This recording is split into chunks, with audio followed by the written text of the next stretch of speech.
엊그제가 6월 1일이고 얼마 전에 1월 1일인 줄 알았는데 벌써 올해가 반년이 갔습니다. 참 세월 빠릅니다. 그죠?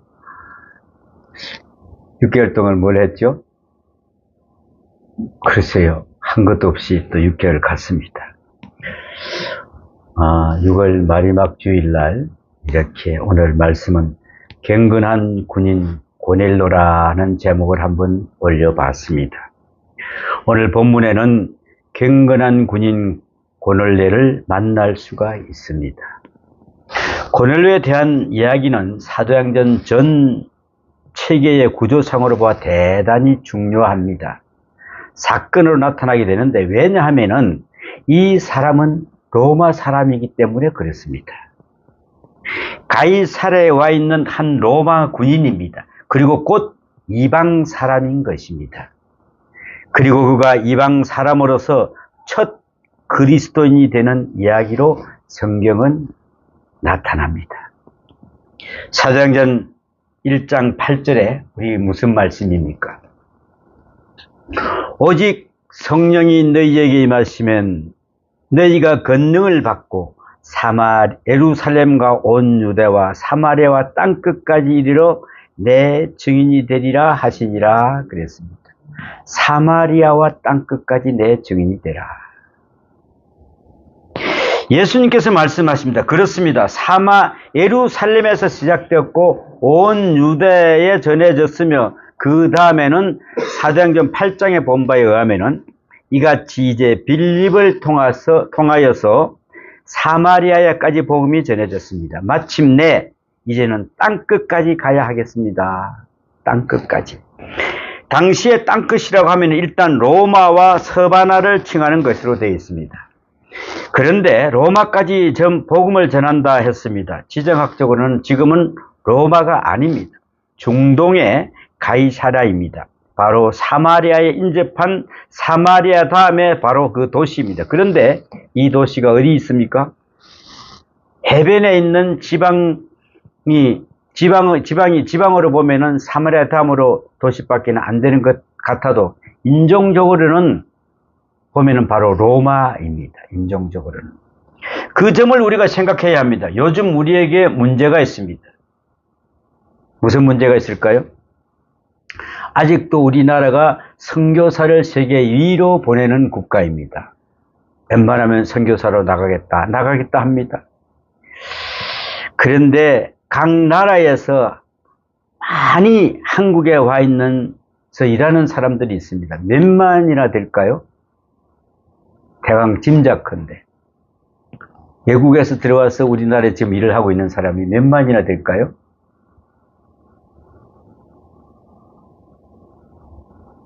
예, 잘 안 봐서 지금 모르겠죠.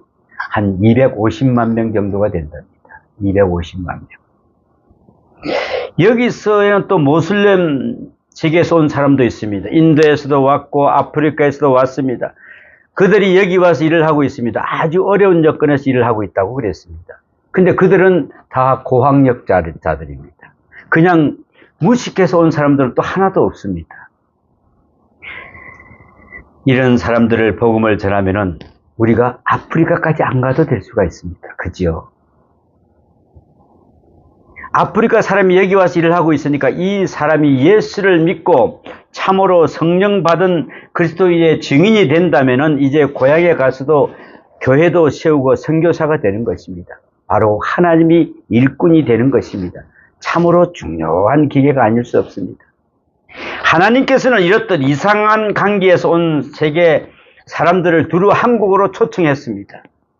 얼마나 중요합니까? 저번에도 우리 교회에 가면은 그 뒤에 오래된 교회가 있는데 외국인들이 3명이 있어 여기서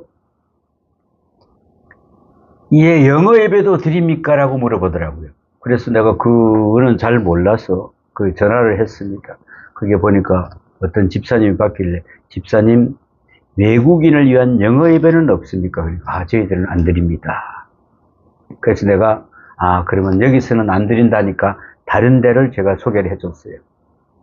지금 그 사람들이 한국에 와서 예배를 드리려 하는데 예배 처소를 몰라서 막 이렇게 방황하고 있습니다. 우리도 앞으로 영어 예배를 드릴까요? 근데 간단합니다. 요즘에는. 왜 간단할까요? 통역기가 있으니까 내가 여기서 한국말로 하면은 통역 나갑니다. 근데 제 전화기가 그런 시스템이 돼 있어요. 그래서 내가 그걸 샀습니다. 예, 그렇습니다. 저 지구 끝에서 여기까지 왔으니 그 복음을 전한다면 땅 끝까지 복음을 전하게 되는 것이 아닐까. 내 발로 땅 끝까지 꼭 가야 하는 것은 아니다 이 말이죠.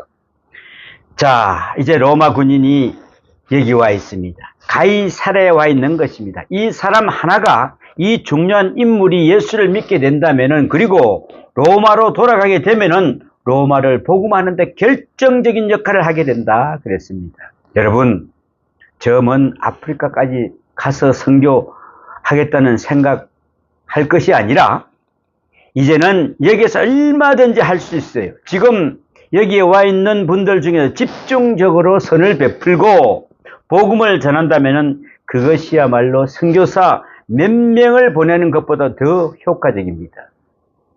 제가 우리 교회가 앞으로 되면 그 사람들을 초청해서 정말 여기서 공부를 시켜서 목사 안수를 받기 위해서 그분들을 다시 파송하려고, 그런 계획은 제 계획인가 하나님 계획인가 모르겠습니다만은 하나님 계획이면 이루어질 줄 믿습니다. 이런 측면에서 볼 때 지정학적으로 사마리아에 인접한 가이사랴이지만은 인종적으로 볼 때는 로마 사람입니다. 그러므로 주님께서 이 사람을 아주 소중히 여기고 예수를 믿게 만든다는 것입니다. 더욱이 중요한 것은 이 사람이 누구라고요? 군인입니다. 군인. 이방 사람이고 로마 군인입니다. 당시 로마 군인이라고 하면 굉장한 권세가 있습니다. 왜요? 지배를 하고 있는 그 로마의 군인이니까. 옛날에 일본 사람들이 우리를 지배할 때 일본 순사온다고 하면 애들도 벌벌 떨었어요. 울다가도 그쳤어요. 얼마나 무서웠던지. 그냥 칼 탁 차고 그냥 말 타고 딱딱딱 닮으면 머리를 탁 쳐버렸다는 거예요. 그러니 울던 애도 눈물을 순사온다. 우리 어릴 때 보면 순사온다 그러면 눈물을 떡 그쳤어.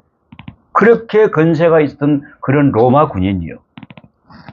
그렇다면은 로마를 복음으로 혁명할 수 있는 큰 계기가 된다는 것이죠. 특별히 백부장이라는 점을 생각해 볼 필요가 있습니다. 백부장. 백부장이면은 100명을 거느리는 백부장, 100명의 군사를 거느릴 수가 있습니다. 우리나라의 군대 편제로 하면은 중대장급에 해당이 됩니다. 중대장은 또 3개 소대를 거느리고 있고, 소대장은 또 3개 분대를 거느리고 있습니다. 그러면은 그 중대장의 건세는 대단합니다. 응? 그런데 이 사람들이 이제 다 예수를 믿겠다? 그때 당시에 로마 군의 그 편성은 100명의 기본 단위인데 이 100명이 아주 중요한 것입니다. 이를 다스리는 자가 백부장, 그 다음에 천부장, 그 다음에 군대장, 군단장, 그 뒤에 이제 사령부가 앉아 있는데, 이리 가라면 이리 가고 저리 가라면 저리 가라 그랬습니다. 군인들이 그냥 이렇게 하면 가야지. 옛날에 우리도 쫄병 때 말 한마디도 안 하고 이걸 안 봤다고 두대를 맞을 때가 있었어.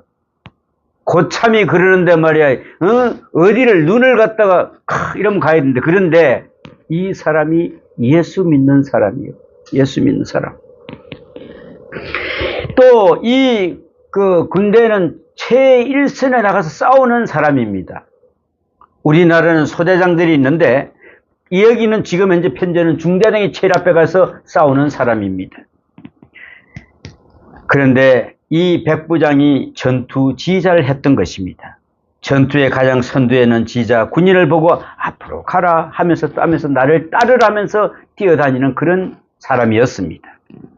그러니까 백부장은 젊고 패기가 많고 전장에 나가면 많은 사람을 죽이기도 하고 사람과 싸우며 또 승리하게 되면서 가장 용맹스러운 군인으로서 군장도 많이 받는 사람이 바로 중대장, 그는 계급입니다.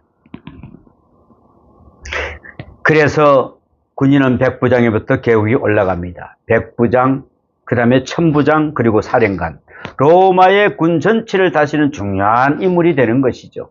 가장 용맹스럽고 가장 활기찬 젊은 인물이 바로 백부장. 그런데 오늘 본문에 나오는 이 백부장이 뭐라고요? 경건했다고 했습니다. 경건하다. 대단히 중요한 문제입니다. 가이사라에는 예루살렘을 포함한 중동 지역 전체를 다스리는 사령부가 있는 그런 곳입니다. 예루살렘은 총독이 있는 곳이고 군의 본부가 가이사라에 있었습니다. 그래서 고넬로는 그 사령부에 속해 있는 바로 백부장입니다. 상당히 중요한 사람입니다. 그러므로 지성적으로 아주 상당히 높은 인정을 받은 사람이라고 볼 수가 있습니다. 우리도 군대 가서 좀 잘해야 사령부 옆에 좀 이렇게 좀 발령이 나면 좀 편하지. 저기 전방 소소로 가면 그때부터는 고생 이루 말할 수가 없어요.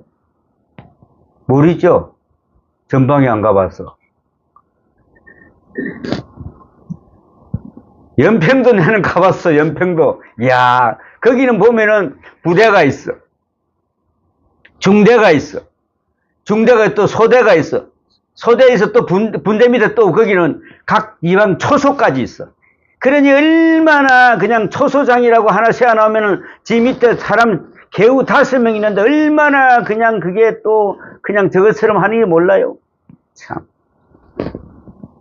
그런데 사람이 정복자이면서 피정복, 민족의 종교를 따랐다. 일본 사람들은요, 우리나라에 와서 어땠습니까? 그때 당시에 자기의 신사를 참배 안 한다고 엄청난 사람을 죽였습니다. 이름도 막 바꾸라 그러고요. 정복자들이 이렇게 글발이 있는 겁니다. 이렇게 무서운 거예요. 그때 그 정복자에게 항복하지 않고 죽은 사람은 누구 있습니까? 많은 목사님들이 있습니다. 그 점에 대해서 대단한 위대한 사람이다. 정복자라고 하는 것은 정치적으로 사회적으로 말할 수 없이 교만합니다. 스스로 우월감에 꽉 차 있기 마련입니다. 모든 면에서 그렇습니다. 지식에서, 경제에서, 정치에서, 수완에서 모든 것에서 자기가 우월하다고 생각하기 때문에 심지어는 종교적으로 도덕적으로 우월하다고 생각할 수 있는 것이 바로 정복자의 마음입니다. 그래서 너희들은 우리 신을 믿어라. 우리 신이 제일이다. 우리 종교가 제일이다. 우리 문화가 제일이다 하는 이러한 문화적 우월감이, 종교적 우월감이 이렇게 엄청나놨던 그런 사람들입니다. 그런데 보십시오. 고넬로는 로마 사람입니다. 로마 군인입니다. 장교로 유대 나라에 와 있으면서도 유대 사람의 종교를 믿었습니다. 정말 대단한 일이죠. 다시 말하면 정치적으로는 로마가 위이지만은 종교적으로는 유대 사람이 옳다는 것을 알고 있었습니다. 당시에도 이런 사람이 꽤 많았다고 합니다.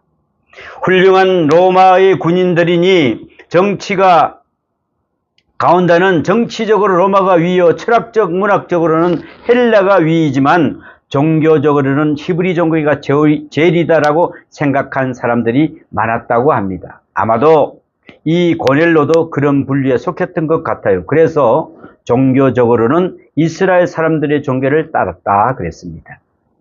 로마 사람들은 종교는 다신교적이었습니다. 헬라 종교도 다신교였습니다. 그런데 이 고넬로는 유일하신 하나님을 믿었습니다. 특별히 본문에는 경건했다고 말씀하고 있습니다. 경건. 이 경건이 뭡니까? 이 경건은 히브리 사상에서 총칭적 의미가 있는 것인데 하나님을 생각할 때는 거룩한 사람입니다. 거룩한 하나님입니다. 하나님을 거룩한 하나님으로 또 전능하시고 초월하시고 지혜로우시고 사랑하시고 능력이 많으시고 심판하시고 하나님의 속성 그 모든 것을 포괄해서 하는 말이 바로 거룩입니다. 거룩. 우리가 하나님을 바랄 때는 전능하신 하나님이라도 하고 능력이 많으신 하나님이라도 하지만은 가장 중요한 것은 거룩하신 하나님, 바로 거룩하신 하나님이라고 그래야 됩니다. 하나님께서 대한 우리의 신앙 고백을 총칭하는 말입니다. 거룩하신 하나님, 그 거룩하신 하나님을 섬기는 우리 인간의 자세, 신앙을 포함해서 소망, 사랑 할 것 없이 우리 인간이 하나님을 섬기는 바른 자세를 딱 한마디로 말하자면 뭘까요? 경건입니다. 우리는 경건해야 됩니다. 누가 나보고 누리보듬교회는 어떤 방향으로 목회를 하십니까? 라고 물어보면은 저는 한마디로 대답합니다.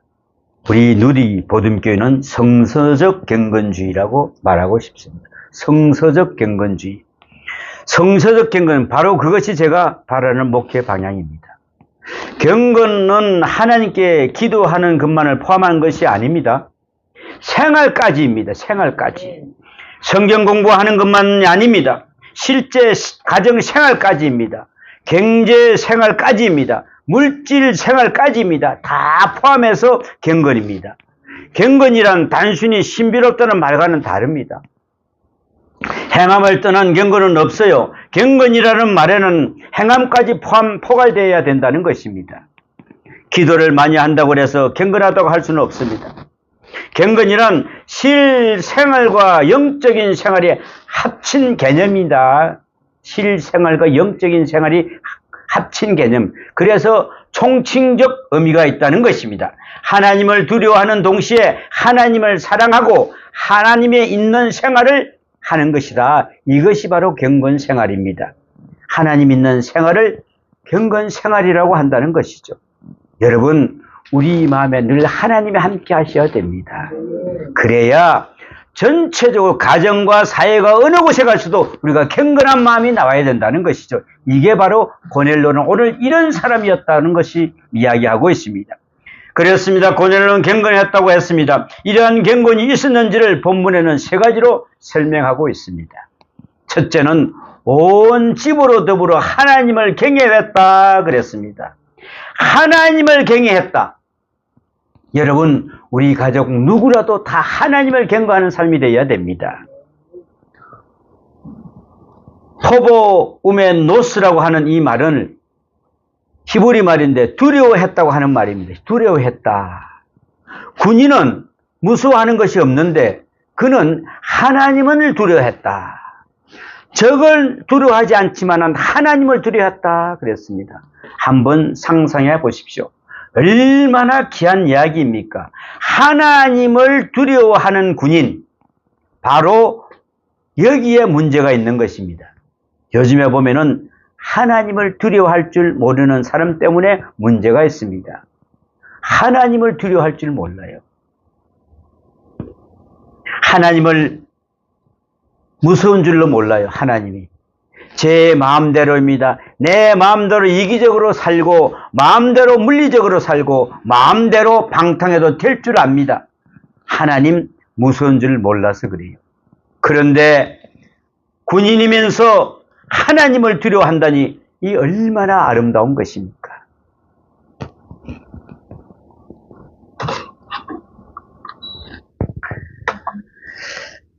하나님을 두려워하는 사람이었다. 이것은 지극히 히브리적인 표현입니다. 형벌을 무서워하고 저주를 무서워하는 차원의 두려움과는 다릅니다. 어떤 의미에서는 하나님을 사랑하는 마음이 높아 거룩함의 속성을 가질 때에 두려움으로 바뀐다는 것입니다. 여러분, 그런 것 느껴보셨습니까? 정말로 사랑하는 사람은 두려워합니다. 정말 사랑하는 사람. 정말로 남편을 사랑하십니까? 정말로 아내를 사랑하십니까? 저녁에 들어오는 남편에게 함부로 말할 수가 없습니다. 밖에서 무슨 일이 있었는지, 지금 기분이 어떤지, 피곤한지 이것 다 생각하고 나면은 내가 함부로 이야기할 수가 없다는 것이죠. 문간에서부터 싸우자고 대들 수도 없다는 것입니다. 두려워하는 것입니다. 이것이. 전에 제가 고등학교 3학년을 가르치고 있을 때입니다. 아들을 데리고 어떤 어머니가 저에게 왔어요. 뭐라고 이야기하냐면은 이 아이 보고 대학에 갈 것인지 좀 물어달라고 이야기를 합니다. 입학 원서가 낼 때가 됐는데 어느 대학에 갈 작정인지 아직도 모르겠다고 합니다. 어머니가 그러면 물어보시면 되지 않습니까? 했더니 아직도 못 물어봤다고 해요.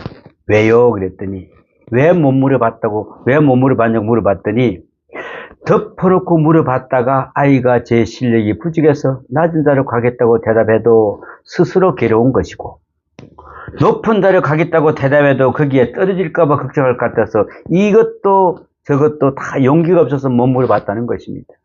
이러듯 그 어머니는 아들의 자존심을 생각했습니다.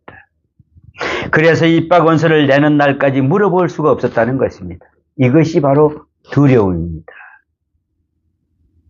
사랑하기 때문에 두려운 것입니다. 그 인격을 사랑하고 그 자존심을 사랑하고 그 기분을 사랑하다 보니 아들에게도 함부로 말을 할 수가 없었다는 것입니다. 이것은 사랑의 속성입니다. 여러분, 아들이 무서워서 피하겠습니까? 그 아이 자존심 지켜주려고. 그래, 이렇게 하면 되겠지. 이래서 여러분 아이들을 사랑하신 것입니다. 사랑할수록 두려운 것입니다. 본문은 이 두려움을 지키고 가리키고 있습니다.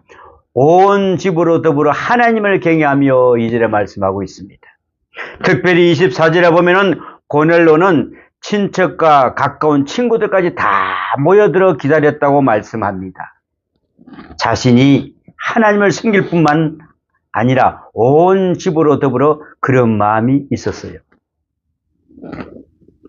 집단의식이 있는 사람입니다. 당연히 그렇지요. 내가 소중히 여기는 하나님이라면 내 자식도 내 친구도 다 하나님 앞에 나와야 되겠지요. 이것은 집단 이기주의가 아닙니다. 적어도 자기가 인도할 수 있는 사람은 다 인도하고 함께 하나님을 섬겼습니다. 이게 바로 온 집으로 더불어입니다. 온 집으로 더불어. 내가 소중히 여기는 신앙인데 어떻게 나만 가지겠어요? 내 아들, 내 가족, 내 친척, 내 친구들까지도 다 인도할 수 있는 데까지 인도해서 함께 하나님을 두려워했다고 이야기합니다. 정말 이게 귀한 일입니다. 여러분만 천국 가려고 하십니까? 자기는 열심히 믿는다고 하면서도 자기 가족에 대해서는 생각을 않는다면 얼마나 잘못된 일입니까? 여러분, 내가 하늘나라를 바라보고 간다면 내 가족들도 하늘나라 가야지요. 늘 이야기하는 것입니다만은 만일 부모님이 교회가 안 나온다면 어떻게 해서든지 기도하고 애쓰고 봉사하고 헌신해서라도 부모님을 예수를 믿게 해야 됩니다. 예수 믿게 하는 것보다 더 큰 호도가 없어요. 지옥으로 갈 분을 천당으로 보내는 것이 최고지요. 그렇지 않습니까? 좋은 음식, 좋은 옷, 좋은 거 해드린다고 잘해준다고 이게 호도이겠습니까? 이게 호도 아닙니다. 효도 중에 가장 큰 호도가 부모님을 예수 믿게 하는 것입니다, 여러분. 이게 바로 고넬료를 보십시오.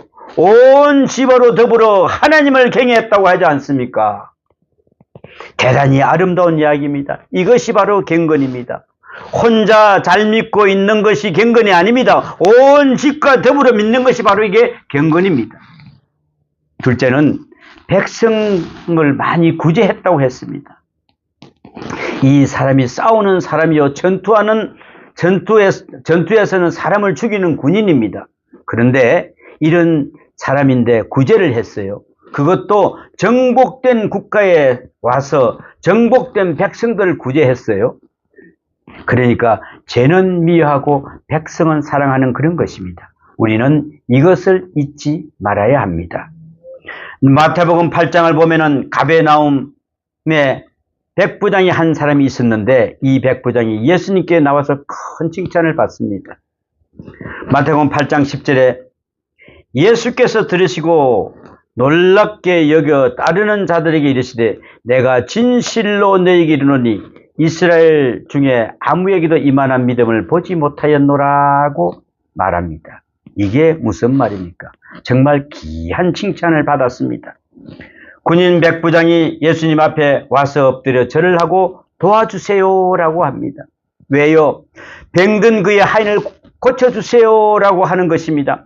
당시에 노예는 사람 취급으로 되지 않았습니다. 하인 하나 그까지 죽든 말든 신경도 쓰지 않았어요. 로마 인구의 1/3 노예였습니다. 그 사람들이 다 사람 취급을 받지 못했습니다. 그런데도 이 백부장은 자기 하인을 위해서 예수님 앞에 간절히 기도하는 것이었습니다. 이 얼마나 아름답습니까, 여러분? 군인 중에 이런 사람이 있다는 것, 군인의 신분 중에 이런 사람이 있다는 것부터가 놀라운 일 아닙니까? 본문에 보니 고넬로가 백성을 많이 구제했다고 합니다. 신분상으로나 환경으로나 그럴 만한 사람이 아닌데 구제할 줄 알았던 것입니다. 불쌍히 여길 줄 아는 그런 사람이었습니다. 어떤 사람이라도 예수를 제대로 믿으면은 구제할 수 있고 사랑할 수 있다는 것이죠. 이것이 바로 예수 안에서 나오는 것입니다. 이렇게 보면은 항상 기도하더니 그랬습니다. 이제 항상 기도하더니 유대 사람들이 갈려도록 기도한 것 같습니다. 본문에서는 보니까 기도 시간이 나와 있어요. 제 9시쯤 되어 그랬죠. 우리의 시간으로 말하면 한 오후 3시쯤 됩니다. 저녁 시간, 저녁 기도 시간이죠. 9시, 12시, 3시에 이렇게 하루 3번 기도를 합니다. 저녁 시간입니다. 이렇게 시간을 정하고 기도하는 사람이 있어서 항상 기도한다고 말합니다. 원문상으로 볼 때는 디아판토스라고 하는데 계속해서라는 것입니다. 계속해서 기도하라. 다르게는 모든 경우에도 기도하라. 적어도 일을 시작할 때 기도하고 일을 끝날 때 기도하라. 여러분, 출근해서 기도하고 퇴근할 때 기도하고 이게 우리는 생활화되어야 됩니다. 아침에 기도하고 저녁에 기도하고 시간 맞춰 기도하니 항상 기도하는 사람인 것입니다. 모든 경우에 기도하고 시간을 정해서 기도하고 규례대로 기도하는 사람이었습니다. 로마 군인이면서도 그랬습니다. 참으로 중요한 사람이고 정말 훌륭한 사람입니다. 문제는 고넬료가 무슨 제목으로 기도했을까? 뭐라고 그 사람이 기도를 했을까? 이에 대해서 많은 사람들이 나름대로 추측을 합니다. 무슨 기도를 했을까? 그러나 적어도 이 사람은 출세하게 해주세요, 돈을 많이 벌게 해주세요 기도한 것 같지는 않습니다. 많은 사람들이 이렇게 한번 우리가 짐작을 해봅니다. 하나님, 내가 지금 하나님을 섬긴다고 하지만은 모르는 게 너무 많습니다. 제게 가르치는 지도자를 보내주십시오. 하나님, 하나님의 말씀을 좀 더 밝혀 깨달을 수 있게 해주십시오라고 이런 기도를 했지 않았을까. 여러분, 안다고 똑똑한 척하면 안 됩니다. 아주 귀한 기도 아닙니까? 세속적인 욕망을 초기한 기도가 아닙니다. 내가 지금 경건히 살고자 애쓰고 있으니 좀 더 경건하게 하나님의 마음에 합당하게 살도록 해주세요. 이것이 바로 그리스도의 그의 소원이었던 것입니다. 여러분, 우리는 이런 기도해야 됩니다. 이런 기도. 이제 중요한 것은 다음 부분에 있습니다. 천사가 나타나서 그에게 말합니다. 천사가. 여러분, 천사가 나타나서 어디를 하라! 이 말씀을 들으시기를 축원합니다. 내가 지금 사람들을 요바에 보내어 천사는 내 기도와 구제와 하나님의 상달하여 기억하신 바가 되었으니라고 했습니다. 기도와 구제가 하나님께 상달되었대요. 경건이 하나님 앞에 상달되었다고 합니다. 경건이란 하나님이 인정해서 경건이 아닙니다. 사람이 인정해서 경험이 아닙니다. 하나님께서 인정하셔야 돼요. 하나님께서요. 기도는 그렇지 않습니까? 하나님께서 들으셔야 그게 바로 기도입니다. 오래 기도했다고 기도 아닙니다. 내가 고행을 했다고 기도입니까? 철회했다고 기도입니까? 금식했다고 기도입니까? 그렇다면 다시 한번 생각해 보십시오. 하나님께서 들으셔야만 바른 기도인 것입니다. 아멘. 기도가 하나님께 상달되었다니 무슨 말입니까? 예수님께서 이미 말씀하셨습니다. 너희가 기도할 때에 골방에 들어가 문을 닫고 기도하라. 은밀한 비밀한 가운데서 하나님께 앞에 기도하라. 금식할 때에 머리에 기름을 바르라. 초췌한 모습을 가지고 금식했다고 소문내고 다니지 마라. 내 새벽 기도하고 내 철야 기도하고 내가 맨날 시간 이런 기도하고 이런 소문내지 마라. 이거는 사람에게 하는 것이지 하나님께 하시는 기도가 아니다 이 말입니다. 그런데 은밀한 게 곳에 계신 비밀하신 하나님께 들으시라고 우리는 기도해야 됩니다. 그러면 고넬료 기도는 어떤 기도였습니까? 사람 앞에 기도하는 척하는 기도가 아니었습니다. 사람 앞에 자랑하는 기도도 아니었습니다. 사람 앞에 나타나는 외식적인 기도도 아니었습니다. 이 점이 중요한 것입니다. 하나님께서 들으셨어요.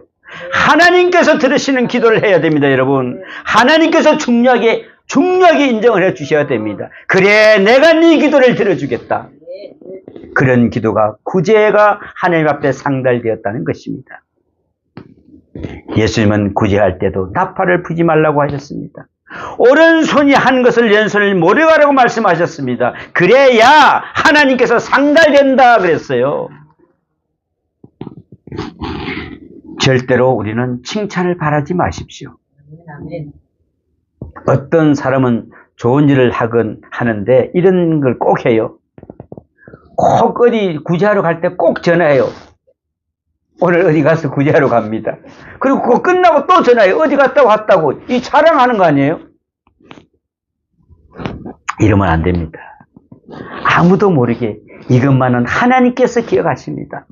하나님께서 여러분 기억하시면 됐지 사람이 기억하지 마십시오. 고넬료는 발이 세기 전 구제를 한 것입니다. 한 것이 아닙니다. 하나님께서 보시는 구제를 했습니다. 하나님께서 하시는 구제를 했습니다. 혹시라도 알려질까? 혹이라도 사람으로부터 칭찬을 들을까? 걱정했어요. 사람으로부터 칭찬을 받는다면 하나님께는 말짱 헛것이니까요. 잊지 마십시오. 좀 더 은밀하게, 좀 더 비밀하게 그렇게 구제해야 됩니다. 하나님이 아시면은 됩니다. 이걸 잊지 마십시오. 구제가 하나님께 상달되었다. 대단히 중요한 말씀입니다. 하나님께서만 아시는, 하나님께서 인정하시는 구제였다는 그런 말씀입니다.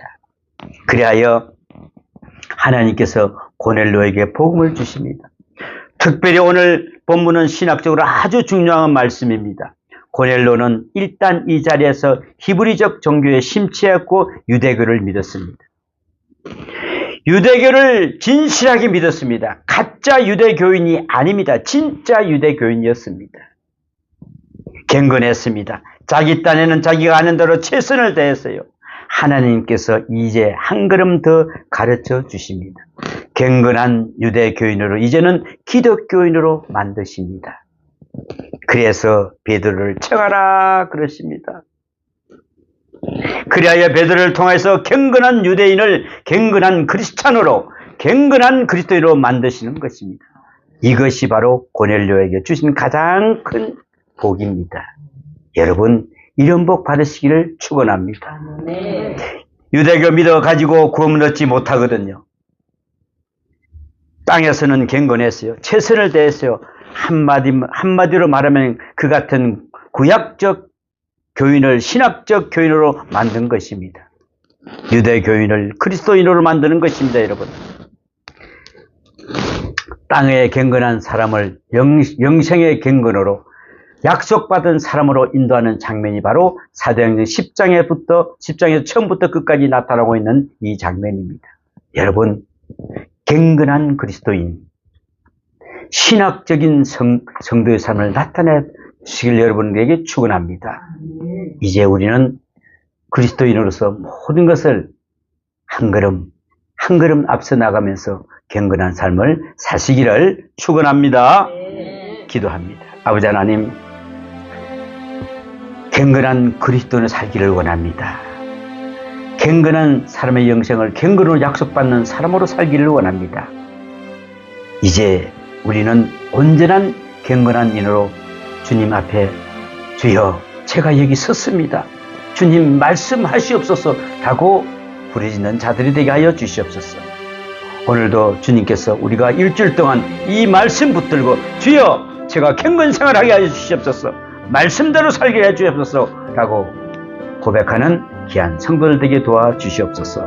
이 모든 말씀 우리 주 예수님 이름으로 기도하옵나이다. 아멘.